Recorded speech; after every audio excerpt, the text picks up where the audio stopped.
Hello everyone, welcome back to another episode of our Tales from Tech Support. In today's episode, computer says no signal. Why are you using a candle? Return of the Ninja? Before we get started, make sure to subscribe so you will never miss a video. So let's get started. Computer says no signal. Back in the mid-2000s I was technically an intern building PCs at a small computer shop, but in reality I did everything from picking up parts from our supplier to shipping and dealing with customers and troubleshooting, and even did the weekly garbage run. It was around the time when many businesses here in Norway started to move their stuff from physical locations to online services, everything from banks to government functions, and lots of people were starting to pick up their first PC out of necessity rather than interest. I get to work and find that I have a build order for one of our basic PCs. I build it, test it, pack it up, and call the customers as they wanted to pick it up at the store. I happened to be at the front desk when they came to pick it up, and it turned out to be an elderly couple, so I offered to put everything in their car for them. Those cheap steel boxes were heavy back then. Apparently, they would get help to set it up at home. Just as I'm about to leave work for the day, I get called to the office, and I'm told there's a problem with the computer I built earlier that day. The elderly couple is on the phone, and I take the call. Me: hi, I heard you were having a problem with your new computer. Them: yes, you forgot to include the antenna. Me: I am pretty sure there wasn't supposed to be an antenna. It didn't have Wi-Fi. Them: there has to be, the computer says it isn't getting a signal. Me: did you connect everything? Are all the lights on? Did you figure out all the cables? Them: yes, everything is connected, it's just not getting the signal. I'm not a phone support guy, and this elderly couple does not appear to be sufficiently comfortable with this new contraption to go through troubleshooting by phone anyway.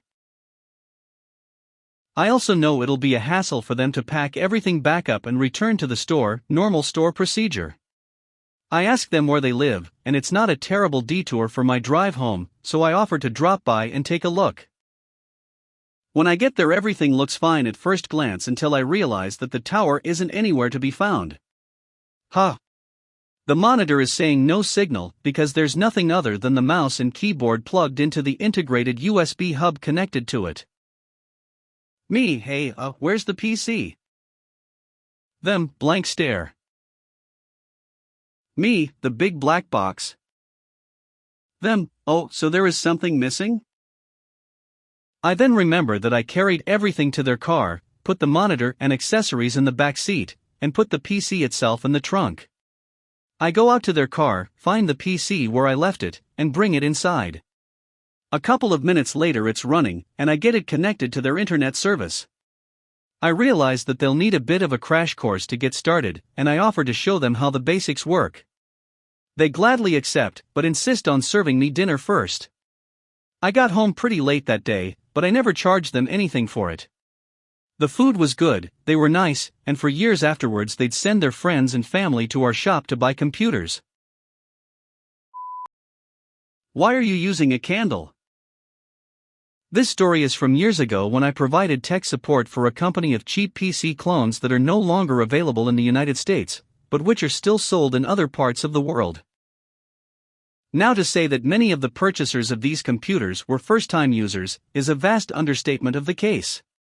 Many of my best stories from this time come from the nexus between bad hardware design, cheap customer service solutions, and insanely novice users. So sit right back and I'll tell you the tale of the mythical creature known as the user, and his capricious and unpredictable ways. First, the usual disclaimers: I am on a computer, so completely responsible for the formatting. English is both my first and third language, and my mother was a school teacher, so I am also completely responsible for my use of grammar and spelling. Although I do not care to hear about it if the spelling tends to vacillate between British and American standards. Today's call you will never forget. On this call, the caller complains that his computer no longer boots up. In checking his specs, I note that it is one of the notorious riser board units. These are designed to use a smaller motherboard than most computers of the day, and this is done by only having one expansion slot on the motherboard, and then inserting into this slot a riser board with 5 or 6 expansion slots on it.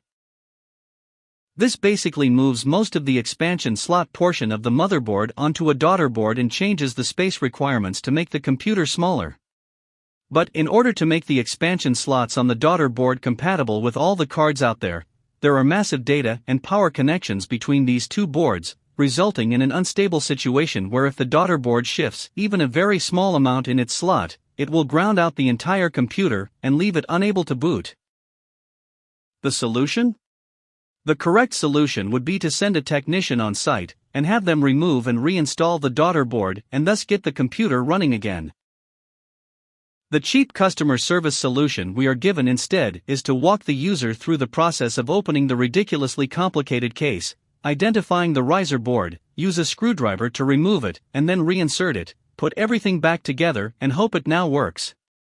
Often it was a rinse-repeat sort of thing where the second or third time is the charm. These calls take a ridiculous amount of time and tend to make users uncomfortable, as they are being called on to basically perform heart surgery on their computer. Never wanting to assume the hardest solution first, I start with basic things like checking if the computer is plugged into the wall, and having the user unplug the power cord from the back of the computer and from the wall and reconnect it to make sure it isn't loose anywhere. We also check the power and connection to the monitor to make sure nothing is hinky there. And so we step through all the basic troubleshooting, and it is now time to tackle the dreaded riser board issue. With more than the normal level of difficulty, we get the case open. I am now describing the internals of the computer to him to help identify the motherboard and riser board, and the user says, "Hang on, I don't want to drip wax into the computer." Me, "I'm sorry, did you say wax?" Befuddled user, "Yeah. I'm using a candle to light the inside of the case." Me, "Why are you using a candle?" Befuddled user, "Because the power is out." Me, facepalm smack, "Did it not occur to you that you would need power to use the computer?" Befuddled user, "Sure. But it has a battery in it." And indeed it does. A watch battery. A battery just strong enough to help the computer not forget the date and time when turned off and unplugged. And even so, these normally need to be replaced about once a year, or the computer forgets what day it is. I explain this to the user, but he doesn't want any part of it. He wants the computer to work during a power outage off of a small watch battery. I apologize that I can't help him with that and then help him put the case back together again, after which he asks to talk to my supervisor. This was easy to accomplish. My supervisor and about 3 other people had been listening in on the call after it started to go long and well before we determined the source of his trouble is a power outage. They are still listening and generally having a good laugh at the befuddled user's expense. The supervisor comes and listens to the user's complaint, which isn't about me, he likes me, but all about the computer not working when the power is out. It was voted Call of the Week. Return of the Ninja? At the same firm this happened, about a year later, and into the early stages of a merger something else happened. The merger was a mutually beneficial merger, not a takeover. We were 2 law firms, us mostly in Europe, them mostly in the US, but both of us had offices here and there, sometimes in the same country, so we merged to become a bigger firm and merge a few offices. It was amicable, but there was still a sense of us and them as we were still largely operating as separate firms. A bunch of money had recently been spent on the legal staff's offices and IT equipment. Anyone in peripheral areas of the business, like IT, just had to make do with what they had, and there weren't too many people doing high fives over this decision. This became even more grating when the training suite was refitted with 27 brand new PCs. I think they were HP Compaq Evo D510S, those compact blocky ones that were the first ones people could realistically have on a desk under a CRT monitor, or stood on their side.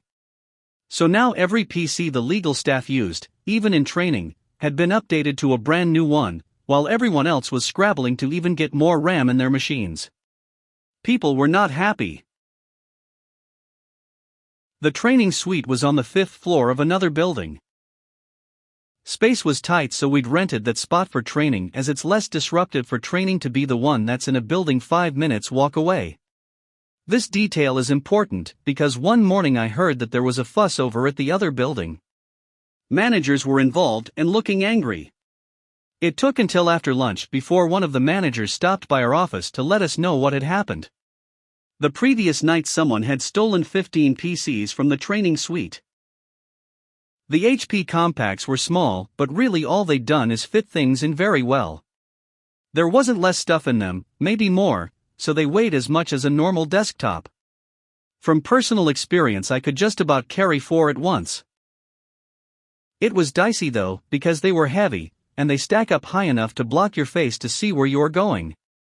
From the security footage we knew it was one person, so think about that in relation to the theft. That one person stole 15 PCs, which means a minimum of 4 trips, but most likely 5, to the 5th floor and back down, and presumably to a van to put them in. It's so ballsy, I wonder if it was the same person as before. Both scream inside job, but this was a different building, and one we didn't operate the security for, just rented space in. Although we were still in the early stages of the merger, we were clearly told don't tell the US. As soon as he left our office, I immediately told the US. I called a guy over there I'd become friends with, I'll call him Adam. Hey Adam, guess what just happened here? We had a chuckle about it, and I filled him in on the previous instance. The next day I hadn't even made it to my desk before a very angry manager blurted out to me just because I was passing by him they stole the rest of them. The what? I asked, caught off by being thrown into a conversation I wasn't prepared for. The training PCs. They took the rest last night. I couldn't wait until the time zones aligned and I could make that call. Hey Adam, you won't believe what happened last night.